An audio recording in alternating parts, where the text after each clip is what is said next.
Folks, let's spend a few minutes talking about our very last section in Module 5, which is the normal distribution.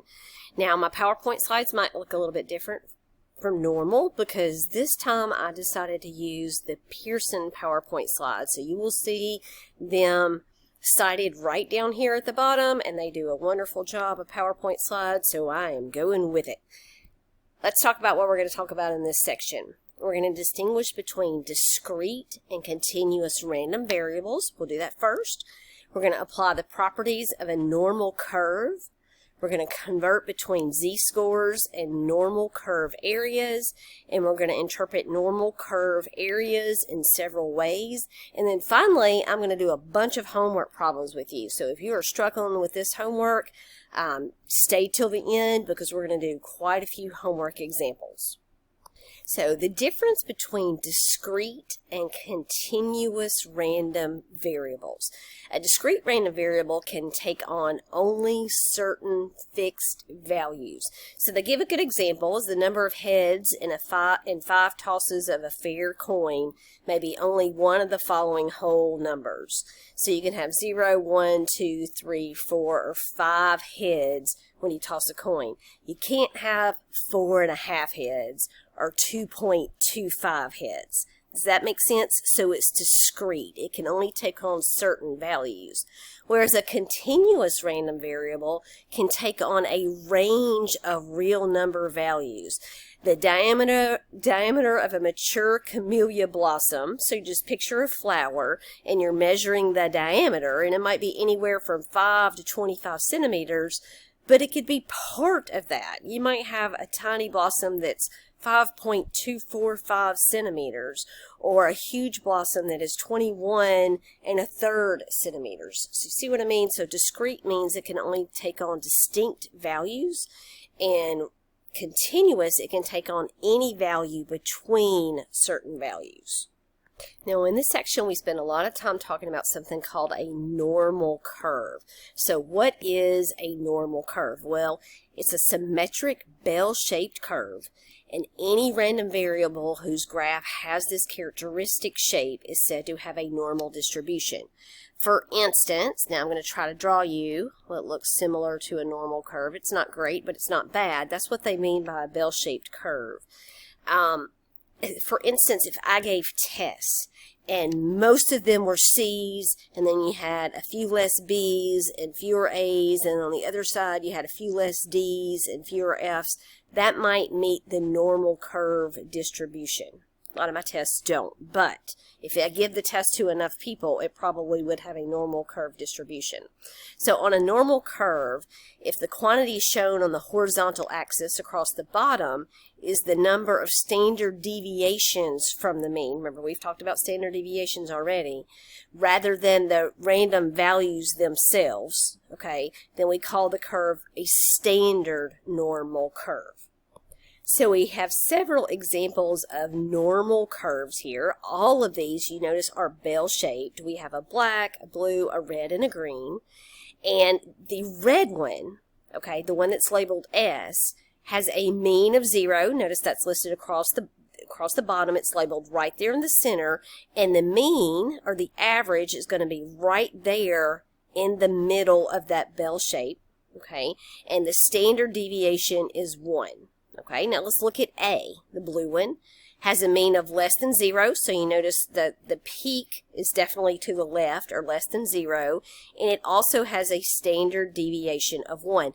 Notice that the shape is the same as the S curve, but it's moved to the left, so the standard deviation is the same. If you look at the black curve B, it has the mean of 0 still. Notice it's centered right around 0 there, but the standard deviation is less than 1. Notice it's kind of squeezed together compared to the red S graph. And then finally, C has a mean bigger than 0. Notice it is scooted to the right. And notice it's flatter. It's flatter than all of them. It's flatter than A, S, and B. And it has a standard deviation of greater than 1 because it goes further out to the right and to the left. Okay, some details about the normal curve. The graph of a normal curve is bell-shaped and symmetric about a vertical line through its center. So if we go back and look at those examples, all of those are bell-shaped and they're symmetric. They're exactly the same on the left and on the right. If you put a vertical line right through the center of, for instance, A, what is what I'm drawing here, then it's the same on the left as it is on the right, like there's a mirror going through the center. Okay? The mean, median, and mode of a normal curve are all equal. Okay? Very important. Okay? The mean, that thing's not big enough, is it? So the mean, the median, there we go, and the mode of a normal curve are all equal and occur at the center of the distribution. Okay? Then there's something called the empirical rule. And this, you'll see this in the homework. The percentages of data values within given distances of the mean in both directions are approximately as follows. So for all normal curves, they have these properties. 68% of the data lie within one standard deviation of the mean. So again, just imagine tests that fit this normal curve. The mean, or the average of the test, the median, remember, which is the middle of the test, and the test that scores that show up the most frequent, the mode, are all the same value and in the middle of that bell-shaped curve. And if you go one standard deviation on either side of the middle or the mean, then 68% of those test scores lie within one standard deviation to the right or to the left, larger than the mean or lower than the mean. 95% of the data lie within two standard deviations, and then check this out, 99.7% of the data lie within three standard deviations of the mean. Now the range of the data can go out to infinity. Okay, that's not fixed. It is this percentage of values that lie within certain number of standard deviations that is fixed and fits this rule. And here's a nice image of what I'm trying to say. So you notice the mean is right here in the middle, and it's equal to the median and the mode. Those are all the same. And then if you go within one standard deviation to the right and to the left, 68% of the data values lie within this first line, and then 95% lie within two standard deviations. That's to the right and to the left of the mean that's in the middle, and then finally 99.7% of the values lie within three standard deviations. So that's 1, 2, 3 to the right, or 1, 2, 3 to the left. So we have an example already completed. Suppose that 280 sociology students take an exam, and the distribution of their scores can be treated as normal. So you're told that it is a normal distribution. It says find the number of scores falling within two standard deviations of the mean. Okay, now we know two standard deviations of the mean is 95%. So you don't have to have that memorized. You see it right there listed. Again, 1, 2 standard deviations is 95%. It's also listed right here. So 68% for 1, 95% for 2, and 99.7% for 3. It wants to know how many scores fall within two standard deviations of the mean. So what do? I take that 95% and I multiply it times the number of tests. So there was 280 test scores, and if we multiply 95% times 280, we've got it. So 95% times 280, and that's going to equal our answer.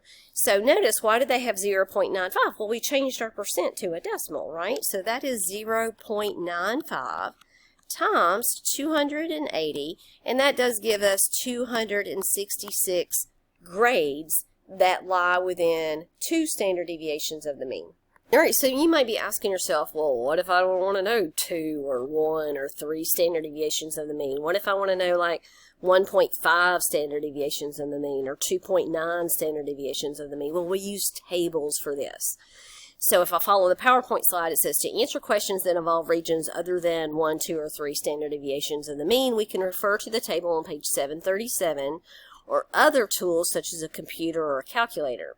Now, within your homework and within your test, these tables are included, so you do not have to refer to page 737. I will show you how to use the tables when we get to examples that use the table, so don't worry.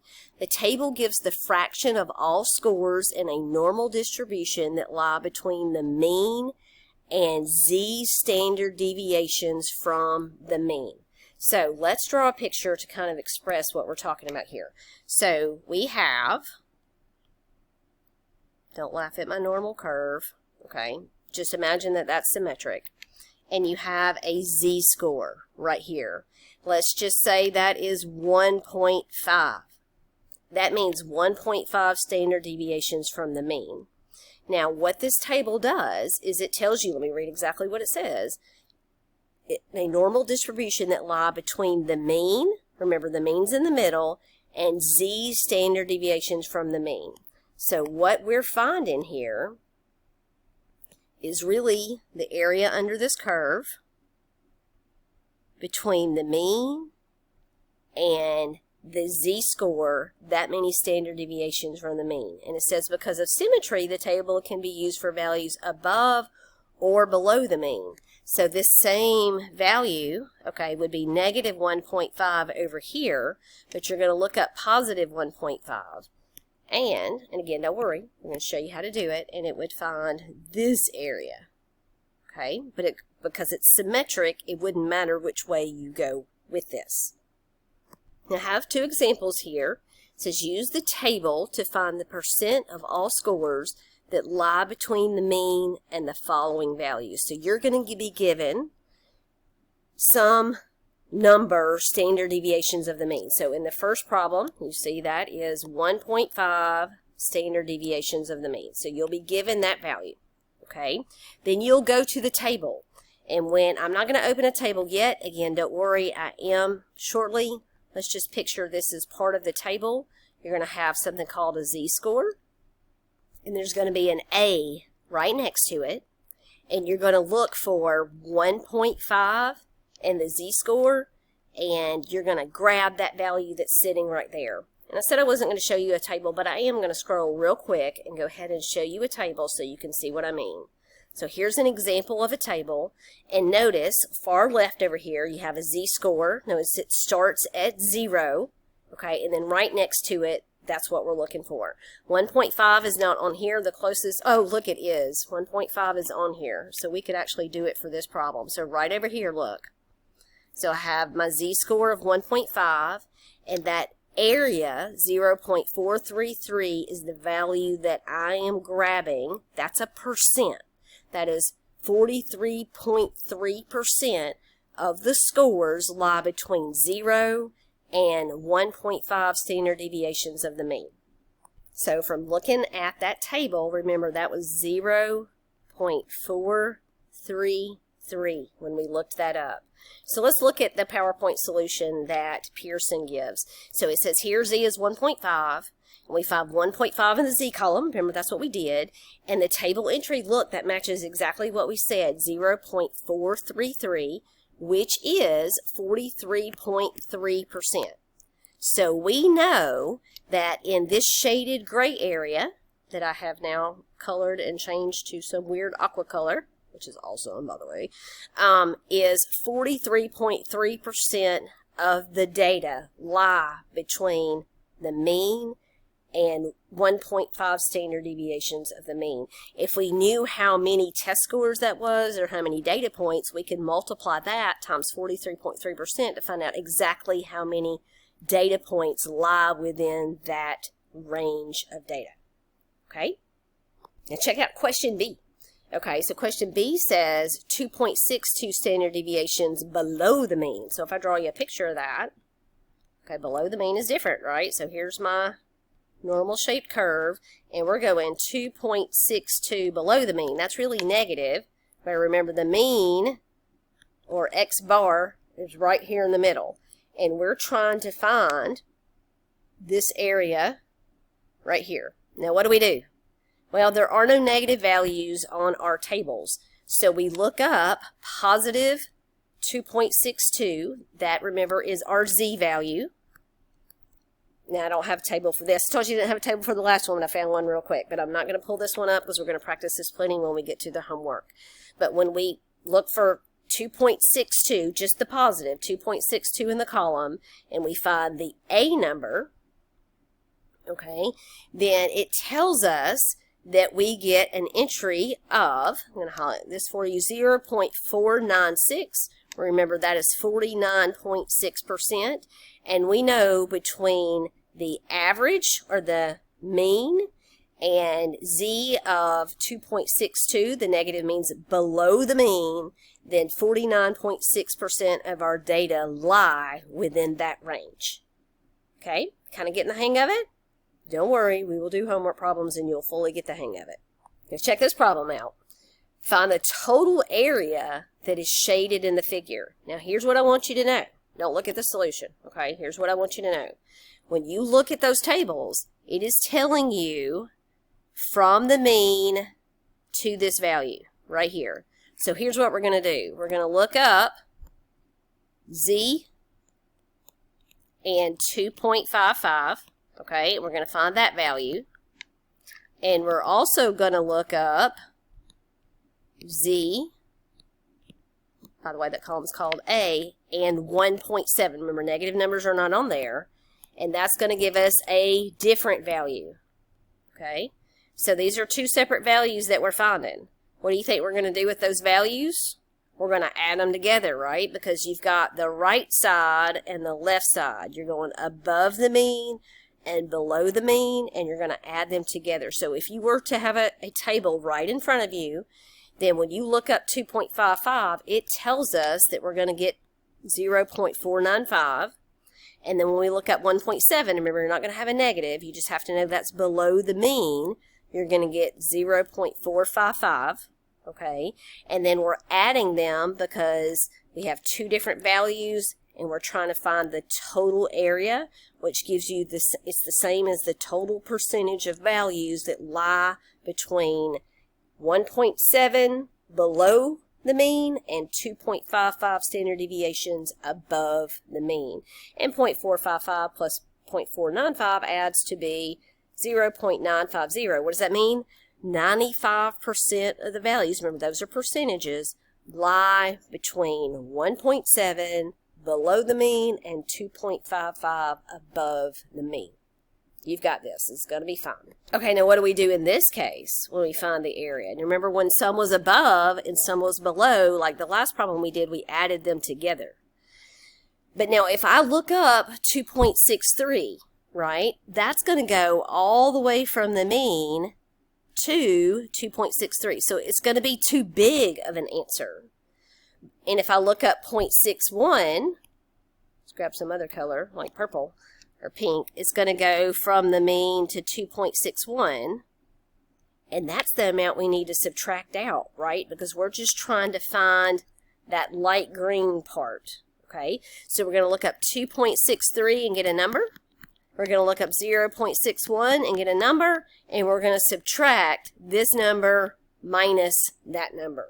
Okay, the larger minus the smaller. Okay, yeah, so subtract these. We got 0.496 minus 0.229, and that gives you 0.267, which remember is a percentage. So 26% of the data lie between 2.63 and 0.61 standard deviations above the mean. Now it gets really interesting when you're trying to find this tail over here. Okay, so you see that gray area highlighted. Now remember, if I look up 2.14, it's not going to give me that end. It's going to give me between the mean, which remember we call that X bar, all the way to 2.14 standard deviations. What's the fix for that? Well, let me tell you this. Between 0, X bar, that's not always 0. Between X bar and all the way out here forever, that is half of everything. So that is 0.50. And we subtract the number that when we look up 2.14. We subtract that number, and that's going to give us that tail. So anytime you need an end, whether it's on the left or on the right, you're going to end up subtracting from 0.5. Not the z-score, but the value that you look up on the normal distribution table. Again, don't worry, we're going to do homework together and you're going to feel solid about it. Okay, so I've got 3 more slides. I'm going to take a video break, and then for the part 2 of this video, we're going to do nothing but homework. So we're almost done with the lecture. Okay, so in a standard normal curve, the following 3 quantities are equivalent. And you've heard me say all of these things, likely. Percentage is the percentage of total items that lie in an interval. So, you know, when you look up that number, it's a decimal, but we change it to a percent because those are percentages.